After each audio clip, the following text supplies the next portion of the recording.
Good evening, ladies and gentlemen, and welcome to the next installment of The Mouse Said the Butler Didn't Do It. The last time we met, Storm had been seated at the dining room hall tables with the man of Mandula. He had met three of the teenagers around his same age, and multiple men who knew his grandfather and his grandmother, several who knew his own mother and his stepfather. All knew of his father, Reed. He had many questions about what had happened with his grandfather, to which things were explained that the last person to see Phil Pickler was Lieutenant Commander Michael Mac McMichaels on a journey to Los Angeles with his son, wife, daughter, and granddaughter. They had found Phil on Skid Row in Los Angeles, and when they had gone back to offer him help for his alcoholism, he, along with several others of the area, had disappeared. So now begins Chapter 13 of A New Hope, Thanksgiving. Chapter 13. Storm sat in the office of Enapay, Boone, and Calhoun Sanjay Restoration and Repair Auto Works, or EBC-S. He attended the first day of school at New Hope Salisbury High School, but his mind was never really on his classes. He was waiting to be for the shop to close for the day so he could go home with Silver. He wanted to know what the hell the officers had found out in the morning, as Mom Animally had rushed them into Dad Silver's old microbus, Bessie, for school. She'd taken Din, short for Dinos, and Baby Jay over to Getty and Polly's home to go to school with Ollie and Kip. Earlier in that morning, the four teens that he had met at the tables gathered together at lunch. They talked more than they ate. As others walked in to join them, they introduced him to Casper and Spirit Johansson. They remembered him, which was cool. Then he met Raven Bongiovi and Belladonna Gall, the two kids in the area that were goth. He'd also met Harley, Scout, and Triton Thompson. Then he found out the couple he passed in the walking trail with the toddler in the coach was their adopted mother and their adopted father, Rain, the local vet. Their parents had been on their early morning walk, but the week's plans had been changed. They were to go spend Thanksgiving in Long Island, but as they had a visitor there and a new family come in, they were now home. Stevie, their mom, was Uncle Mac's psychic daughter. He thought it was neat that they were all named for motorcycles because of their dad's late wife, who they had never got the chance to meet, and they called Mom Apple, as she had loved the classic bikes. Their names were to honor the love he had for her, and the fact that their mom, Stevie, respected and loved her as well, for giving her the chance to be with Rain and the children. He'd also met Ivina, who was herself a new student. Ivana had taken the time to explain how her family had just arrived from the Ukraine and had escaped the small village that they had grown up in that was bombed to smithereens by the Russians. They were living with Jess McMichaels and his daughter, Mickey. Storm had more friends in one day than he had in his whole life, as this included another set of twin girls who were friends with Scout, and he had already known from his past life in the former apartment complex in Newark, where he had lived with his mother, and she had been murdered. They lived with their uncle and aunt, who'd taken custody of them. Their Aunt Becky was the police dispatcher, and their Uncle Tip owned the quilting center. Laurel and Heather Bennett, whose mother was a friend of Kathy's by the name of Chickie. Storm was not happy about that memory and the times he spent with her, but the girls were great. He'd also met the cousins, Dominique and Bianca Burkett, who helped their grandparents, Sheldon and Ida, as pet groomers. The Burketts worked with Dr. Rain Thompson in cleaning and taking care of animals that had been rescued and were put up for adoption. Dommy and Bai were raised by their grandparents due to parental issues with both their mothers, Jessica and Claudia, who were noted as the sisters that trouble was started by and that followed them wherever they went. Then there was Kimmy Crowley, who, in one fell swoop of flipping her hair out of the way in the library, had captured his attention. Kimmy was beautiful. Long blonde curly hair that hung below her lovely cove bottom, and light blue eyes the color of the glorious spring days. He found out that her mom, Cheryl, was one of Dakota's officers. Officer Crowley had been one of the two to push Reed's buttons and get him and his driver out of Mystic Moments when they showed up to look for Storm. She and her partner, Officer W.W. Smythe, were in the patrol unit that had chased them out of town. Right now, though, he just wanted to get his dogs home and talk to Mom and Dad about the information they received from the police and what the PIs were going to do with the investigation into things he had told them. He also wanted to know if what his new friends had relayed was right, what they'd grown up with hearing, the stories from the older families in New Hope, if they were true or just gossip of the neighborhood. The old Pennsylvania Canal towpath had been the site of multiple accidents and several deaths, including that of his grandparents and great-grandparents 10 years ago on a rain-swept September night. It had also taken the life of news anchor woman Jessica Savage and the producer of a news series, along with her dog, some years before that.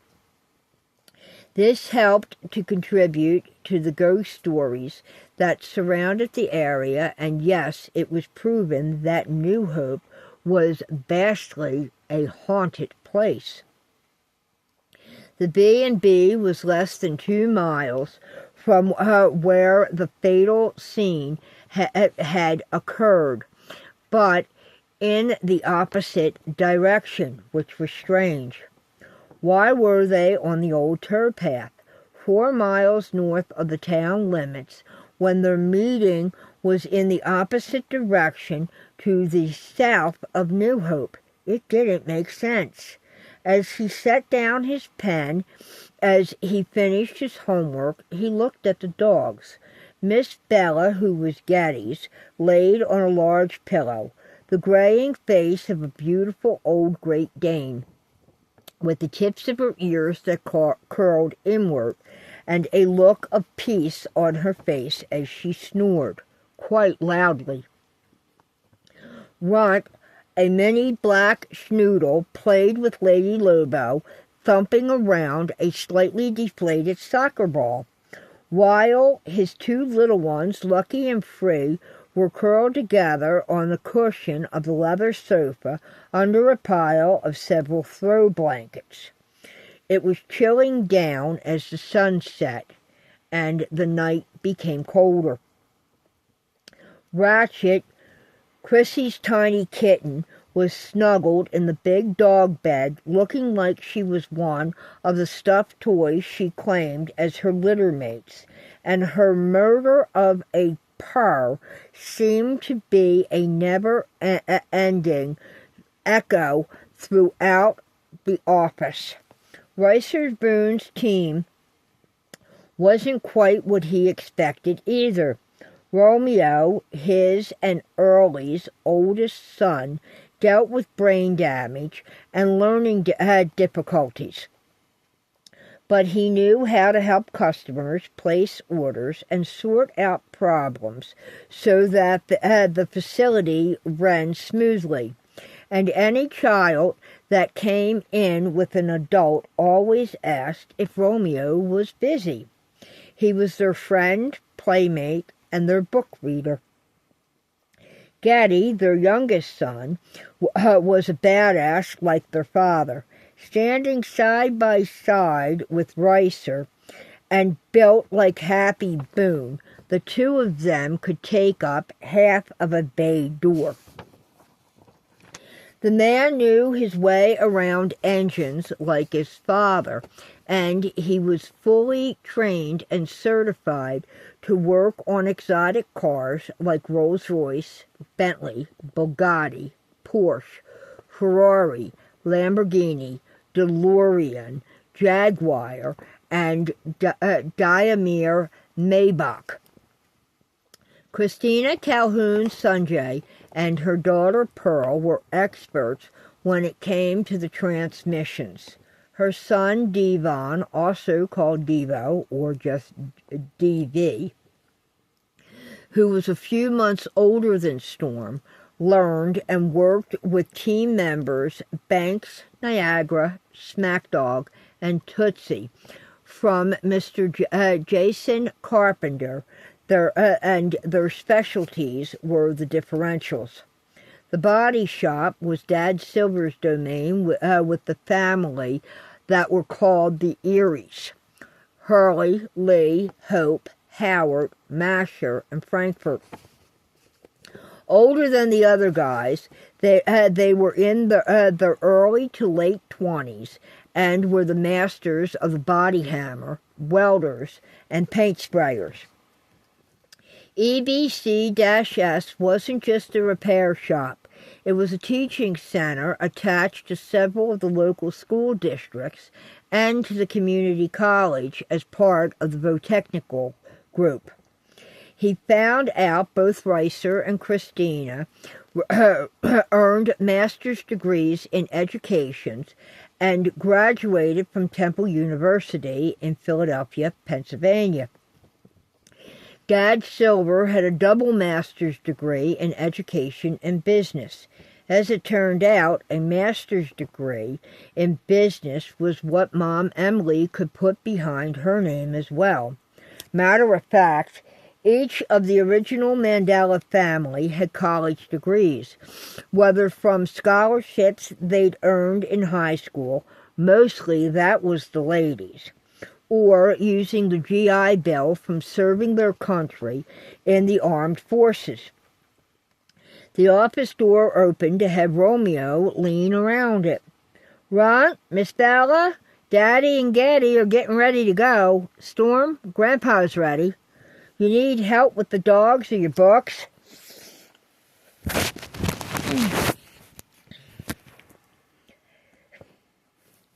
Mouse moment.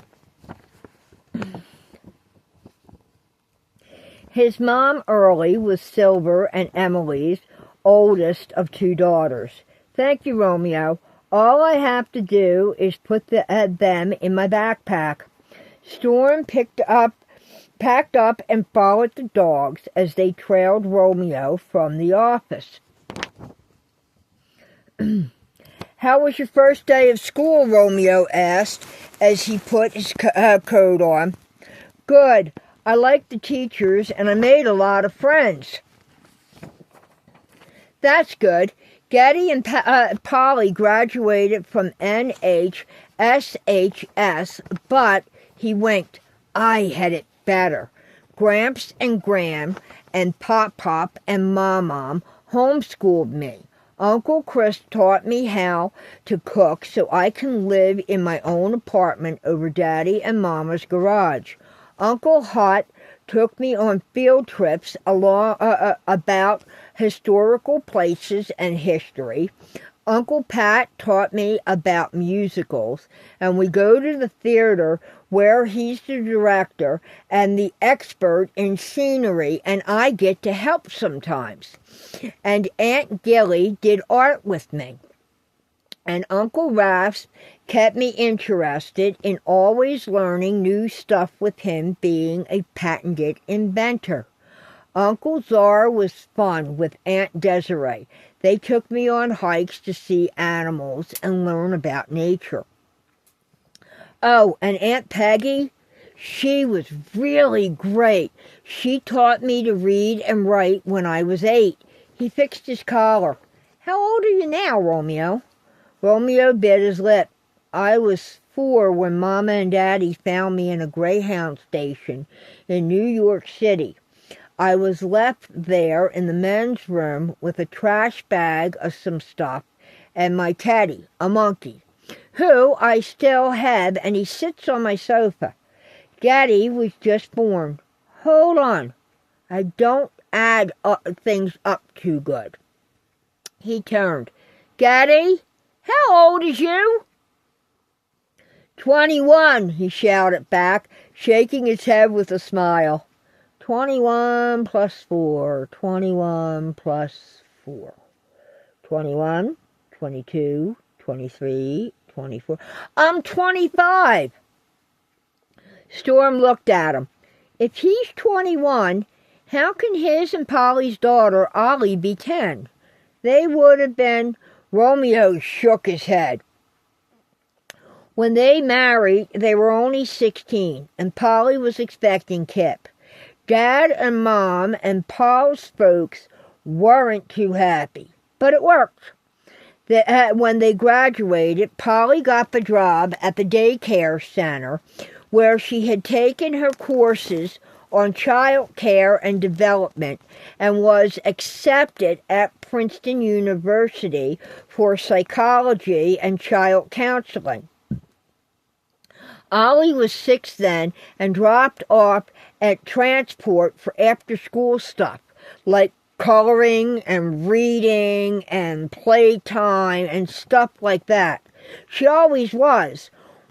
Only this one day, her mommy didn't pick her up. He played with his fingers. The police were called when they couldn't reach the family by phone. Because of her mama and daddy, they were never late, ever.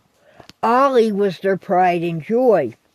When they got to the house, the police that is, they found them. Gone to heaven, Daddy said. And she came to live with Getty and Polly. I'm Uncle Romeo. Ah, okay. Silver walked up to put his arm over Romeo's shoulder and his hand on Storm's. Ollie spoke. The oil heater vents clogged. Carbon monoxide. Nothing sinister, no mystery behind it. Just a sad accident caused by snow blockage of the ventilation pipes. Ralph knew to keep a check on it and forgot to. They were living in a trailer area, and it seemed that those trailers weren't taken care of by the owners. My boys ready? Romeo leaned into Silver. Yep, Gramps, I'm ready, Dad. Storm smiled. Silver turned to button Romeo's coat. You missed one. He fixed it. Thanks, Grandpa. He gave Silver a hug. Rome, Ricer called. Coming, Daddy. See you soon, Storm. Mom, Rut. He headed for the door. Well, Silver looked at him. Romeo, he is cool as all get out. So are the rest of the team. Silver smiled. So, might you want to take a course or two in automotive? He asked as they walked out of the building. They locked the door to close the shop and walked to the old VW microbus. To be honest, Dad, I don't know if with all the problems with my body that I'd be able to be on my feet and my hips all day. And reaching over my head with the spina bifida, that might not be such a great idea. But I'm interested in business. Before all the shit went down over in Newark, I was thinking about bookkeeping, applied accounting, maybe becoming a CPA. I'd like to look into it. He opened the cargo doors for the dog and the front door for himself to get in as he helped the little ones and closed the back door, then climbed up front. Silver nodded as he slid behind the wheel and closed the door. Good thinking. He started to bust. Just don't go to work for the IRS and we'll get along just fine. He laughed as they drove out of the parking lot. You might want to talk to Skeeter. She's the bookkeeper at the end. She does it all. Payroll, accounts receivable, accounts payable, and all the taxes. She is a certified public accountant and also handles other businesses that we own. Mystic Moments, the photography shop, and several others. She handles Cody's construction company and all of our tax prep and sends them in every year. The lady ain't ever failed us. She could show you how it's done and give you a few lessons as to what courses to take. Wouldn't dream of working for the IRS. Could I catch Skeeter one day after school? I wouldn't disturb her in the office at the inn, would I? Was Storm's comeback. You shouldn't. Her office doors are there, and it's always open to anyone. When they arrived at the Crystal Heart Lodge Inn B&B, there were several vehicles in the side lot. Chapter 14. Storm looked out the passenger split window. Dad, we got visitors? We have guests this week. The Doctors Willows and their two adorable little girls, in Bobby, Anna Jean, and Carrie Lynn. They're regulars like clockwork every fall of the year. They've been visiting since Rain opened the vet clinic. Their professor, Colin Carter, introduced them over the summer with their extra training when they were going to school at the University of Alabama. They became friends.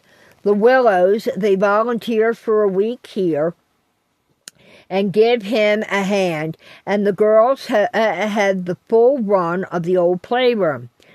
Very good little girls, and Doc Danny is expecting a new baby soon. There's a few others, but the Willows family are always a welcome group. They leave tomorrow for their home in Michigan, but they already made arrangements for next year to be here.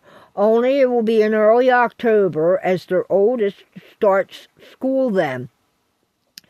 Wednesday is your last day of school for the holiday week and will be closed to guests until Monday after Thanksgiving. Silver turned the bus off and reached for the door handle. Dad, can I ask you something with no bullshit at it like I got from Kathy, and I wouldn't trust Reed as far as I could throw him? There's been too many lies over the years from them two. Silver released the handle to turn to him in the seat. None of us trust that bastard's ass either. I'll answer what I can, no bullshit, but I might not have everything you want answers to, all right? And if I don't have an answer, I'll tell you that true, and I'll try to get the answer for you. Storm took a deep breath. Thank you for being honest. My grandparents, the Carlsons, and my great-grandparents, the Papadopouloses. What's the truth behind their death? Silver looked out the driver's side split window. First, what were you told by your mother? I very much doubt if Reed ever spoke about it, or if he did, if he ever told you anything of the truth. He pushed up his trifocals. Second, what rumors and old town stories did the kids tell you? Because we told the posse to tell you what they knew to be the truth and to give you the full-on stories that they've heard and been told by the kids that they know and overheard by some of the adults. There were a lot of them, Dad, but the posse told me not all of what the rumors are. They don't feel right about them. Most of them they don't think are truthful. There's a lady that Grandma and she had a war, and Grandma told her if she wanted George Carlson, she could have him. It's been an ongoing thing from something way back in high school, and the lady's name is... Silver held up a hand. Janet Pym. That is very true. Rumors come hot and heavy around here over your grandfather George, and sadly some of them are very true and to the point. That, son, is one of them. Your grandmother kicked his ass to the curb with the shit he was pulling.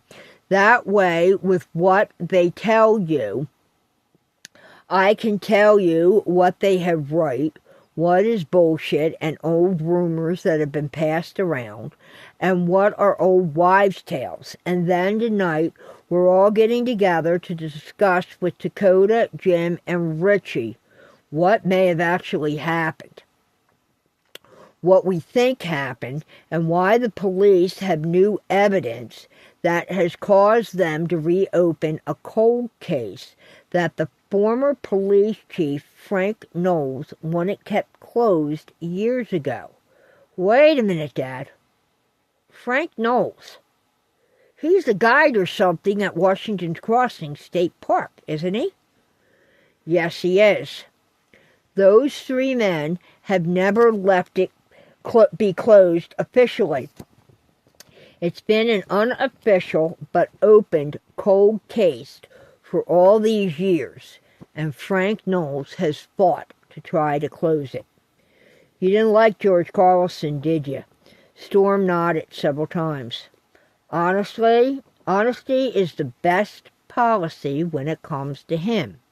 And I told you, I tell you the truth. None of Mandula liked him. He was an ass, a fuck-up, and he treated your grandmother, our queen, like she was shit. Not good enough to lick the dirt off his shoes, which was shit for the birds. Without her, that bastard was nothing, and he was highly jealous of your Uncle Chris. He didn't hide it either, and, well, there's more. But that's for Chris and Emily to tell you their part of the story, when and only when they're ready. Hurtful, heartless bastard. That's what he was. Storm looked at him as Silver glanced over. Am I going to be allowed in on this meeting, or do I get it second-handed? 'Cause Kathy didn't tell me anything. Just that they died, not even how. Reed claimed they were drinking. They took a wrong turn, and whoever was driving fell asleep behind the wheel or passed out because of the booze, and lost control and crashed. Dad, I don't ever remember my great-grandparents or Grandmom drinking heavily. Grandpa George, well, hell yeah, I have a memory of that. He would get mean, and there's a smell or a scent of something. It smelled like whiskey, especially the whiskey that we drank. Silver gave him a sideways look as his glasses slid down his long hawk nose that had obviously been broken more than once. It will be straight shooting. We'll be there. So will the teenagers that grew up with this loss in their lives. And you're right, George was a drinker. Then a beer or two were your great-grandfather's limit. Usually with Cordero and Sidney when they were relaxing at a family gathering, but that was it. Then they'd go to Theo's birch beer, Sidney's celery soda, or Cordero's sarsaparilla. All of it homemade. They're the ones that taught me how to make my ginger ale. Ronella and the ladies might have a glass of wine, and they were done. But that was after the kids were down and asleep, or a Sunday evening at the pit, and never on a work night. Poppy never drank. Her drink was hot tea, like her mother, Pegina, and her grandmother, Rose. The posse you are now part of, you would have grown up with as part of, would have known that. Your great-grandmother may have had a non-alcoholic eggnog at the holidays, but she despised most alcohol. She said it was an Irish thing with the way most Irish men drank, and she was blessed with your grandfather. Emily and I tried to retain your custody when everything happened. Alice tried. Your father and A were not even sure if the guy was a real lawyer. Your Uncle Jackson was trying to find that out. They presented a will to the courts. That's been under question for years. And then we lost Jackson under mysterious circumstances. Reed wanted you solely because he thought you came with funds attached. Then, when the heat turned up, he turned you over to New Jersey. He was living in West Trenton at the time. At least that's what we think.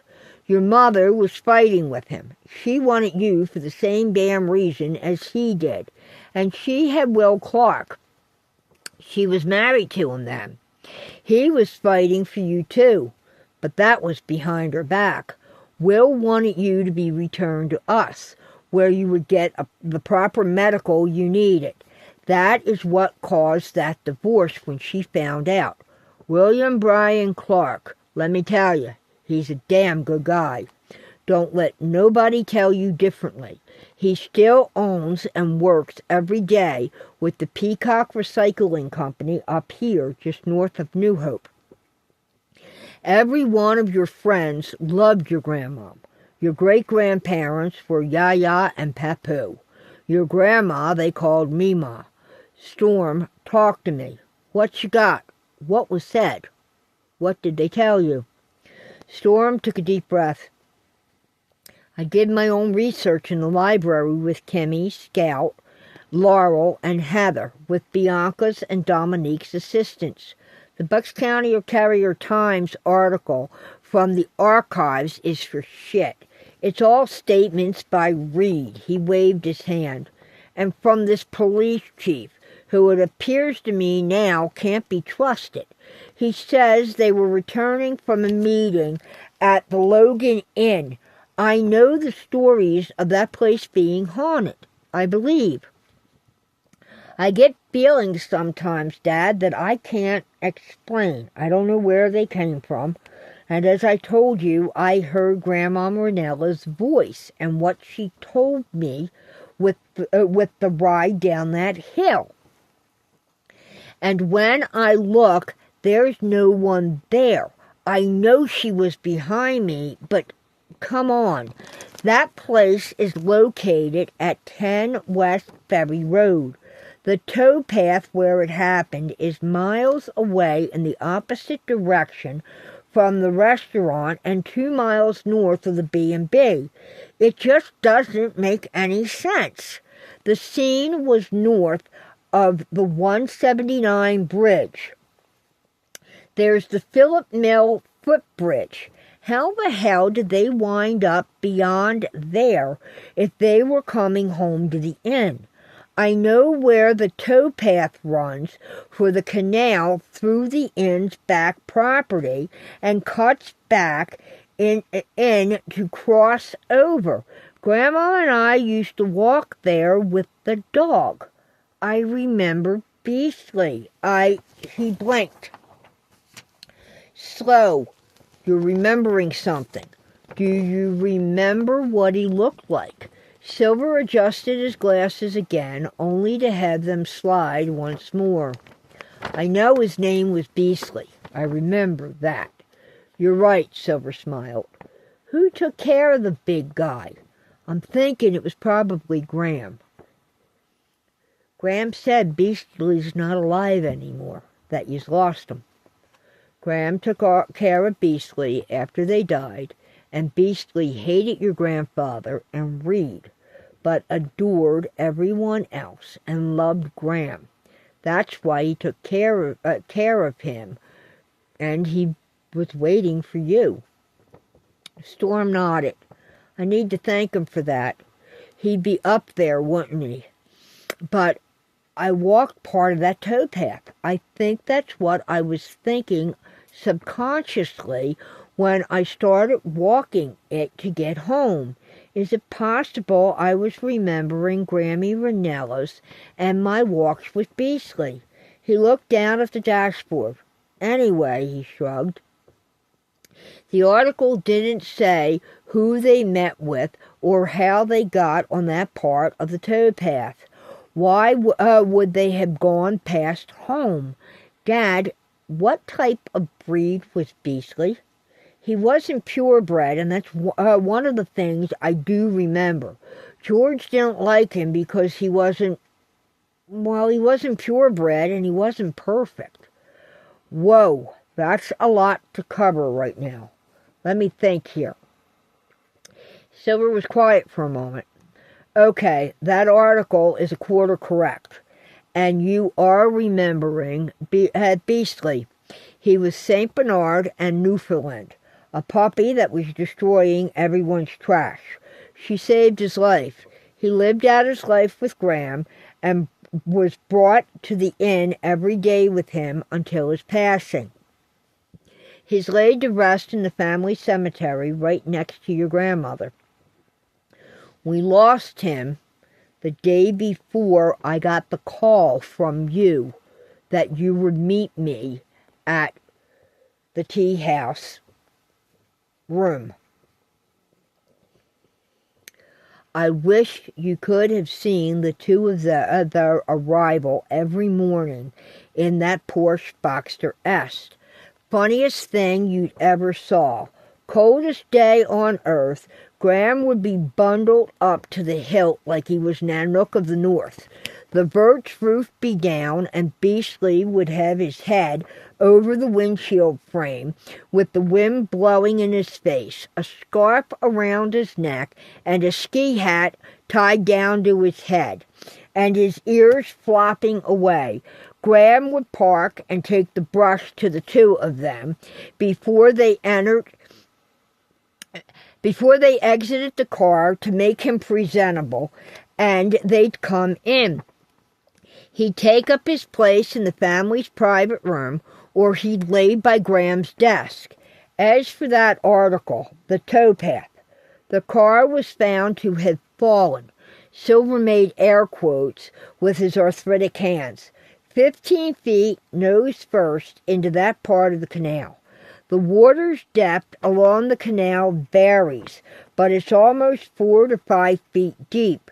The bumper sank into the silt on the bottom of the canal. Dad, it went in nose first? Yes, and that's what's really peculiar. That doesn't make sense. No, it doesn't. You're right. Okay, second question. What type of car were they driving? None of us could find that in any of the research we did with Mrs. Culpepper, the librarian. She helped by pulling whatever she could up on the internet. She's a really nice lady. Storm squeezed his eyes shut and scrunched his face. Silver chuckled. What are you doing? You look like you're in pain and trying to push out a stubborn fart. And by the way, Caroline Culpepper is more than a librarian. She's a trained research technician. She worked for the Washington Post for 25 years before she returned home here to work with your Uncle Pat and Uncle Hut in doing research for both John Jakes and James Michener. Storm laughed. Wow, really? That's really very impressive. What I'm doing is trying to remember what cars they had. They weren't new, I remember that. And there was an argument about the need of a new van or something. No, they weren't new, Silver agreed. Storm's eyes popped open. There were 4 that ran and 1 that Papu, and I'm not sure who it was. Cordero, Sidney, and Pops Calhoun, who was an SAE certified mechanic and automotive engineer. He worked for Ford for many years. They were working on it. Silver filled in. Yeah, that's right. It was being restored. And that van, I didn't like the van. I remember that. They were all 4 doors, and the one they were restoring was an old-fashioned station wagon. But I don't remember the make, model, or years. I think I was too young for that at the time. One was white, and the van that wasn't... There was something bad about it, Dad. I was afraid of it.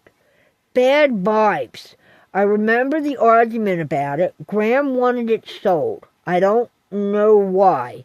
There's a memory, though, that I keep getting.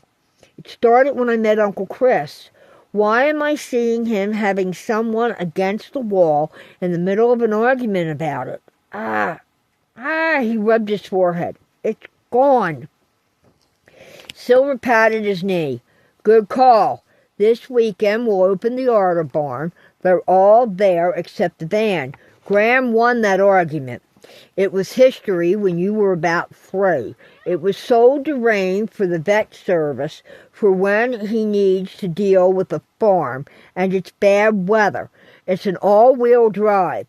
What the others are the vehicles that Papu and Yaya drove, that your grandmother Ranella drove, and a car that she confiscated off of George.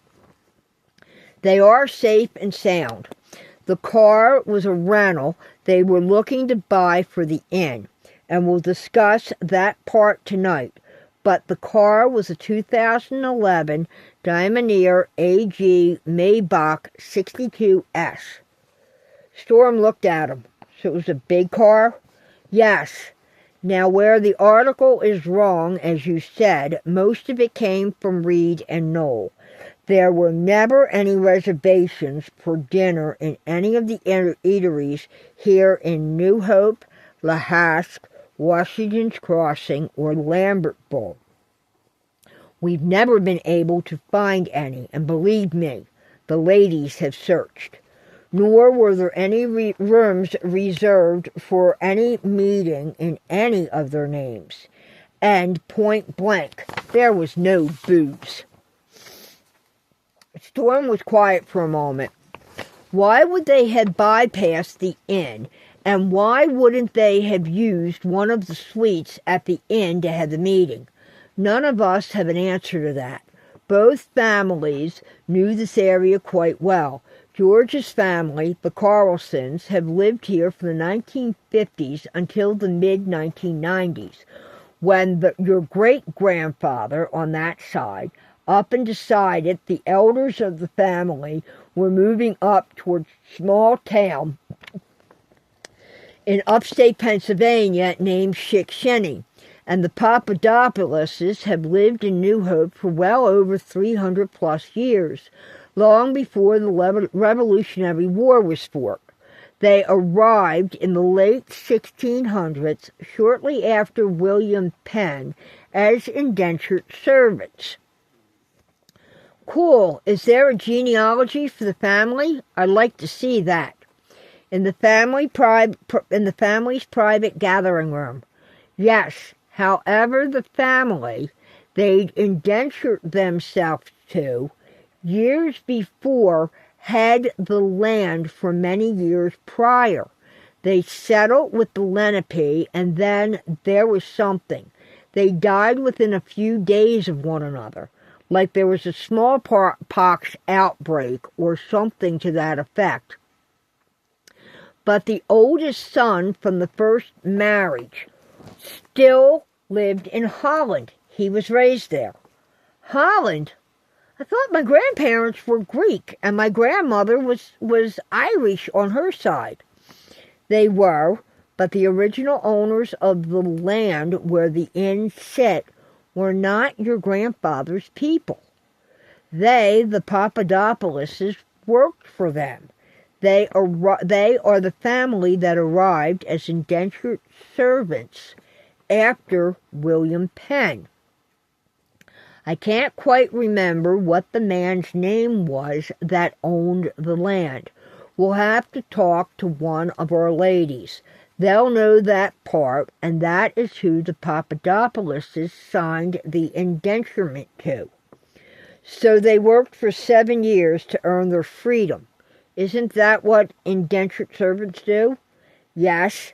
When it came to the younger generation, our generation, your Grandma Ranella's combined ancestry, they knew this town. So did the descendants of the Houligans. Your Aunt Colette is one of them, from Abuela Shelley being Poppy's cousin.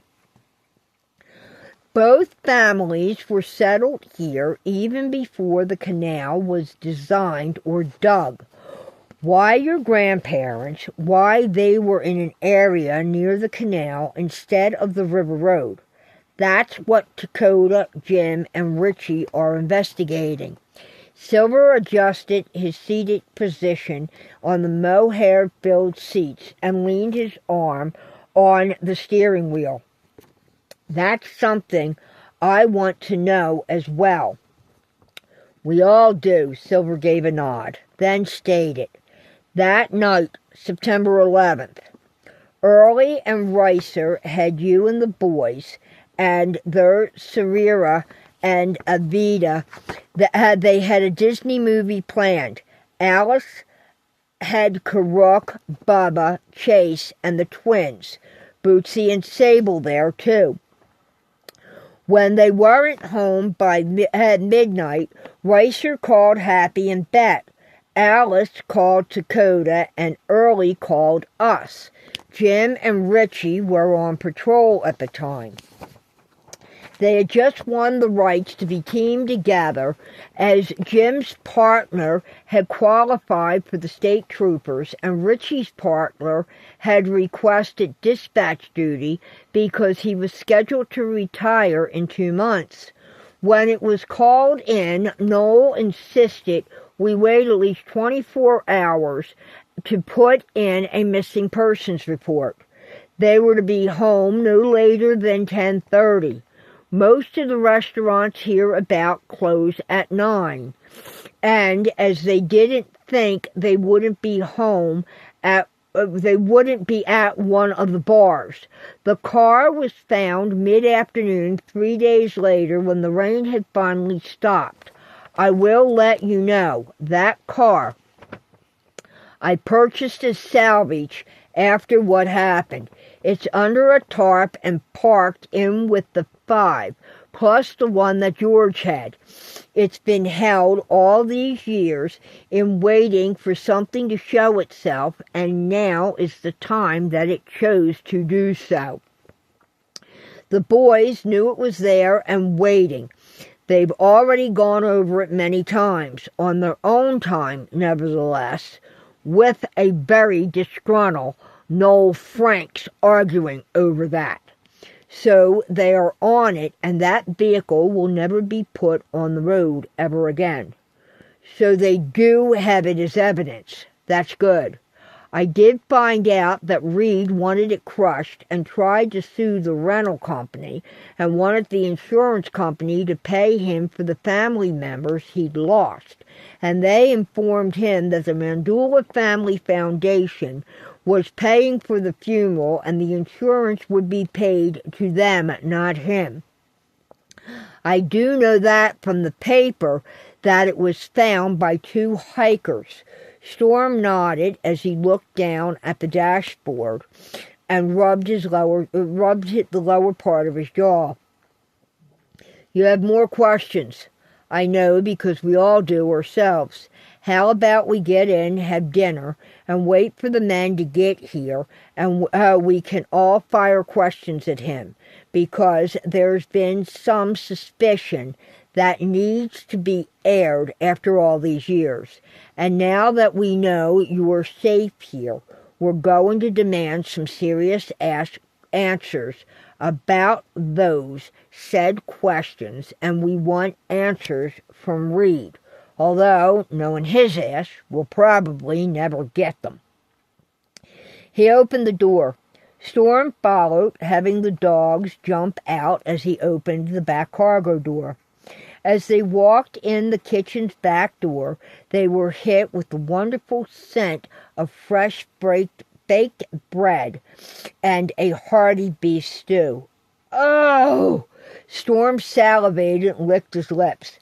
Chris learned from the best cook in the world ever after attending Cordon Bleu. That would be Poppy. Silver took their coats. She worked with with Papu Sidney, his wife, Aunt Anarchy, and his mother. I'll put my books in my room. Storm started for the stairs. Chris smiled as he turned to watch the team shuffle for the kitchen swinging door and looked at Silver. What's up? And don't tell me nothing. Chapter 15. Silver waited to make sure Storm was out of hearing range. He's got memories returning fast and hard. He remembers the argument over the van and the walks on the trail with Nellie and Beastly. Oh, shit. He remembers that argument. And with Beastly.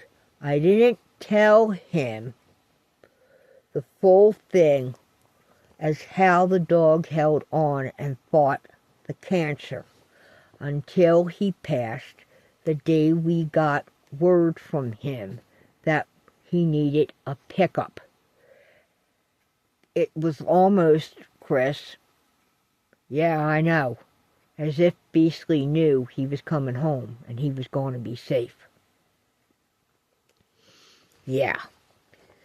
He was waiting for him to be on his way home, Chris nodded. He was so loyal. Broke Graham's heart, I'll tell you that. That's why Beastly's statue was made with Nellie's arms around him. And we made sure it was taken care of and placed properly by Ja. It ain't the only thing. Chris, he remembers you jacking someone against the wall.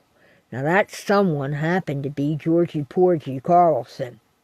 That took place when Graham and he went at it, and Graham wasn't taking no more shit from him over the insurance and the different vehicles for the inn. As I remember, didn't Graham freeze up when George started about needing the van for private reasons?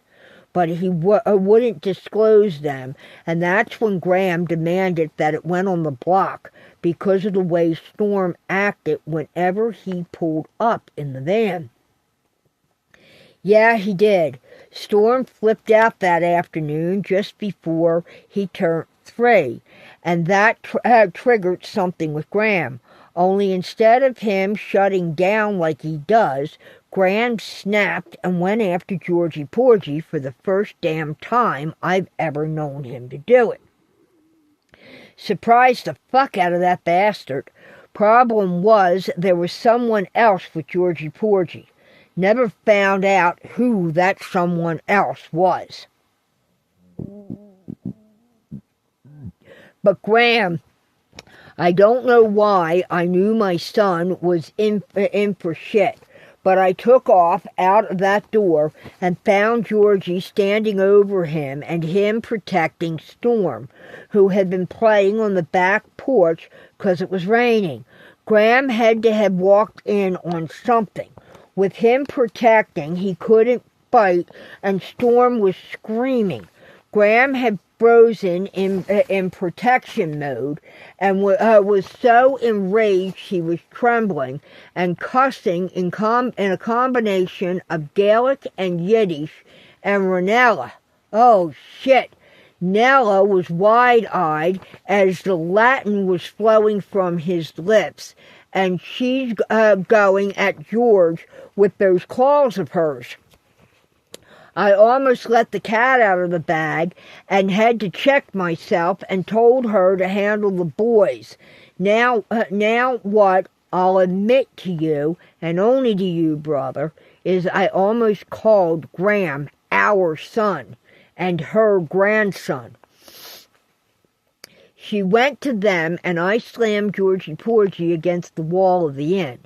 When I was done, he scurried like the cockroach he was, and the van was sold to Rain within the month, with orders from Graham to have it gutted for him to design the interior for whatever Rain needed, and we would help to pay for the cost of that and the paint job for the outside as long as it was done by your team. His ass came back in with he wanted a new car, and that's when Ranella told him to use his own money. She would no longer cover his expenses. He didn't get a new car. When he got nailed with the DUI, he was driving that POS 10-year Escort wagon. The 96 New Yorker had been put into Ranella's name and was with her 94 Olds 98. We need to calmly speak to Graham. Chris, this ain't good. It seems a lot of Storm's memories revolve around him.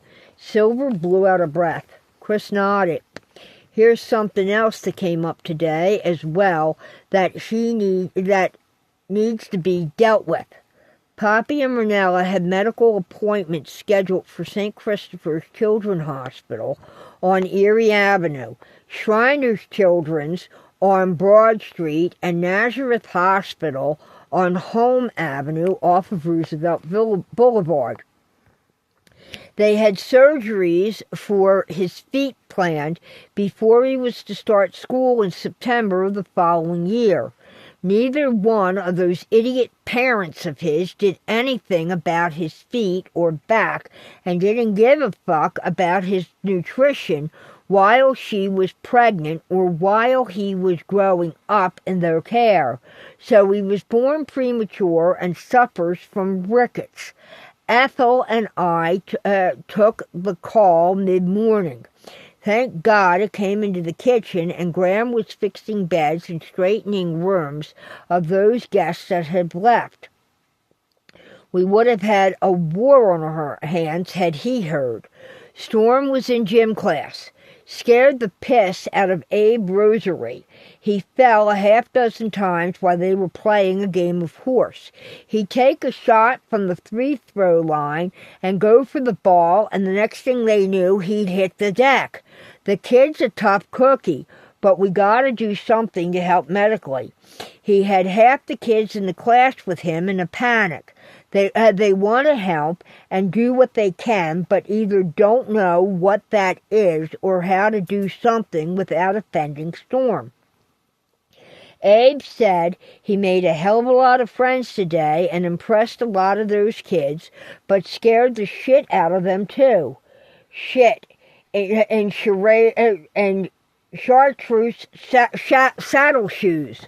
Why didn't he tell me he fell? Chris chuckled.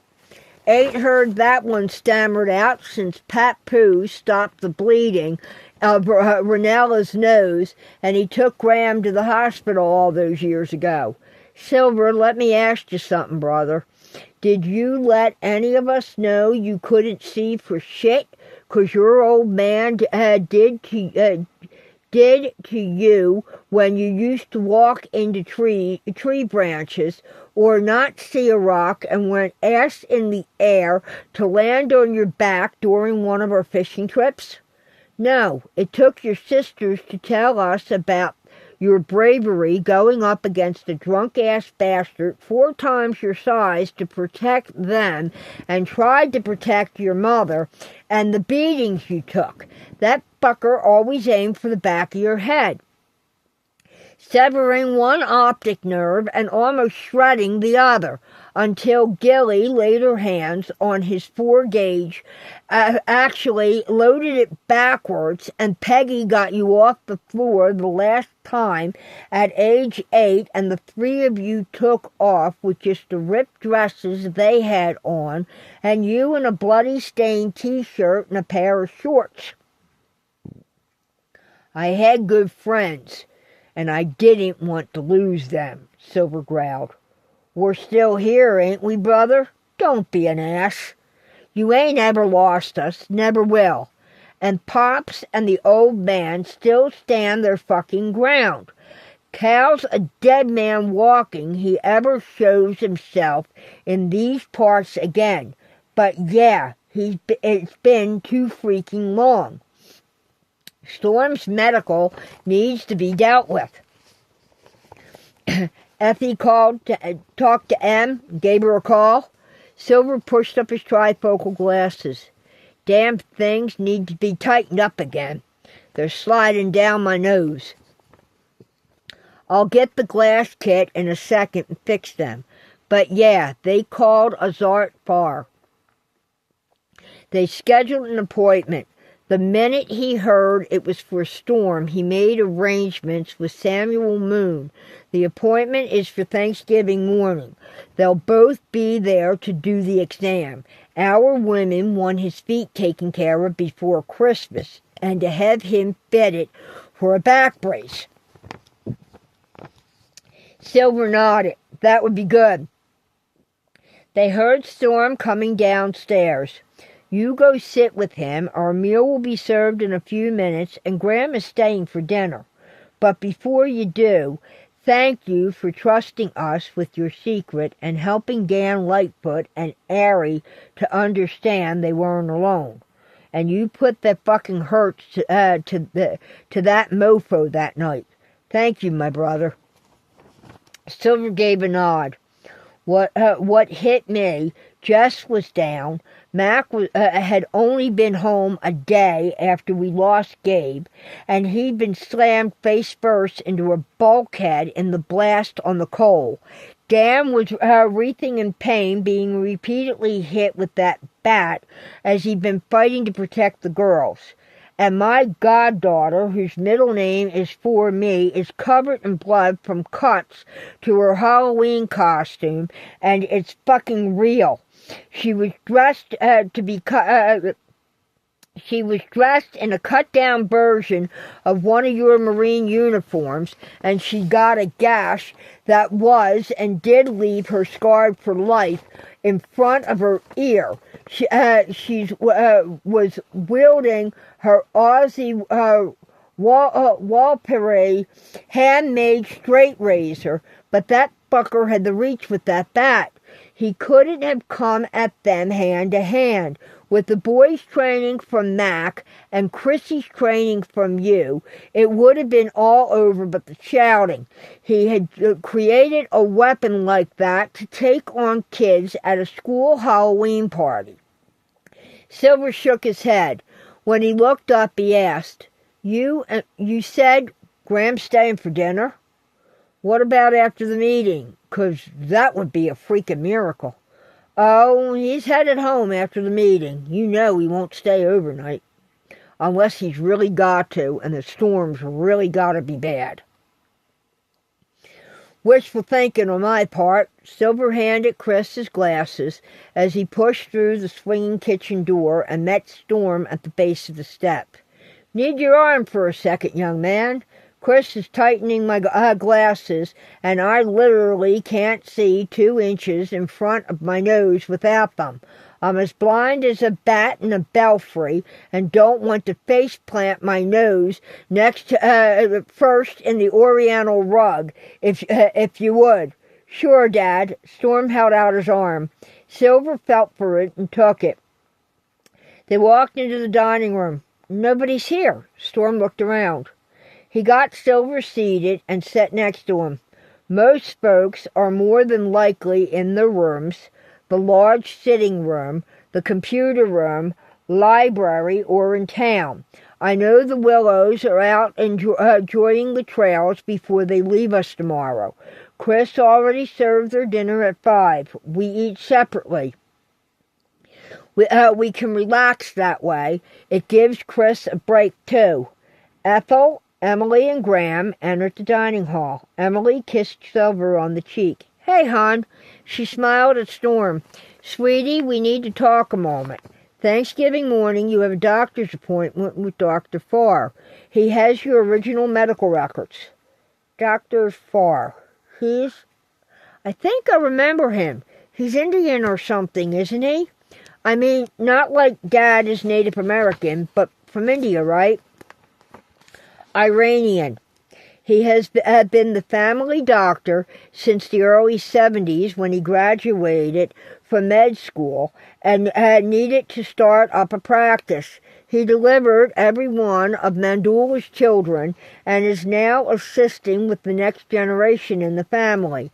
And his wife, Rasha, is a pediatrics doctor who shares their office. She's our Rugrats doctor. He's a good guy, Storm, and a damn fine doctor and true friend. He cares about all of us. So does she, Graham gave a nod. Okay, is he thinking about fixing my feet? Storm stretched out his legs at the table. Yes, Emily sat next to him. Chris brought the breadbasket in to place on the table. He returned to the kitchen to bring a large tureen of stew and set it on the sideboard and handed Silver his glasses. See how that works for you. Silver put them on. My eyes are back. Thank you, brother. The winds picked up and there was a loud smack of something against the side of the upper floor. All 3 of the men looked up. Shit, that damn branch, Graham growled. He looked at his father. I freaking forgot to have the Gormans handle that one on the side of the house near the parking lot. I will not allow Papu Sydney to climb a 90-foot extension ladder to that height, which, you know damn right well, he'll do at his age, and Great PayPal will make an attempt at over 100 years of age, and with a crippled hand and leg from World War II, and the pain of his being shot down. You know it, Dad. It's that damn branch that catches the wind. We pruned it back, but it's got to go. It's the big sycamore, right? That faces the playroom, Ethel stated. Yes, Mom. And it's busted that window once before. Let me make a call. Graham turned on his heels. The front door opened for Doctors Jonathan and Danny Willows to walk in with their 2 little girls in a hail of wind and a swirl of leaves. "Sorry about the leaves, Graham," a deep Midwestern voice called. "Nothing a broom, dustpan, and a vacuum can't handle, Doc. Don't fret over it." Storm looked over his shoulder at the man who could do a better Wolverine than Hugh Jackman, and a beautiful woman that had to be at least half Native American, with long brown black-streaked hairs, and 2 beautiful little girls that looked like their mother. The girls both bent to pet the cats that greeted them. The family moved on to the steps and were gone. They ate dinner, then dessert. Storm kept watching Graham after the man did the cleanup of leaves and sat down to eat. The tree will be handled tomorrow afternoon before it does any damage. I let Paul know he is not to climb any ladder. He can give orders and supervise. "You think that's going to get him to listen?" Chris asked. "Hell no, we're going to have to tie him to a chair to keep him out of this. That sycamore is his baby. It was planted when he was only 2. That's over 80 years ago. I'll tie him to the chair and get Bocce Anarchy to sit on his lap. That should do it," Graham smiled, as his forest green eyes sparkled with mischief. There was something, but what? Storm couldn't put his finger on it, or the name of it. Silver and Graham did the dishes as Chris prepared the menu for the next day. Ethel and Emily explained to Storm that they were preparing for him and his medical that his grandmother had planned when he was a child. "Okay, yeah, my feet need to be worked on. I need them straightened, and my back does hurt." He agreed before the meeting was to start, and we will leave you there to continue with the meeting at the next interval when we meet again.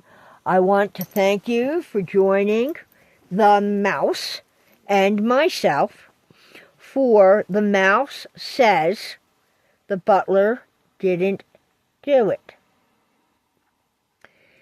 We wish you to have a blessed night. I hope you will like this podcast and subscribe. If you wish to have a notification, please ring the bell, and we will see you next week. Have a good night.